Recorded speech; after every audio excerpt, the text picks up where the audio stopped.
Welcome, here I've got Honor 20 Lite and I'm gonna show you how to take moving picture in the camera app at this device. So at first we have to tap on the camera button to open it, and for now we are in the standard photo mode, so we have to change it.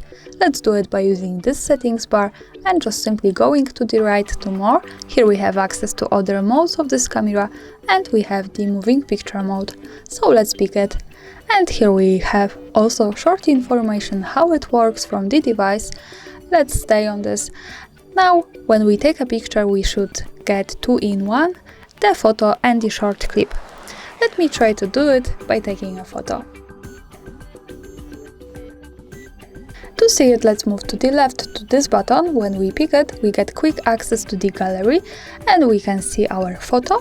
We have also this button, the second from the right here, so when we tap on it, we can see the short clip.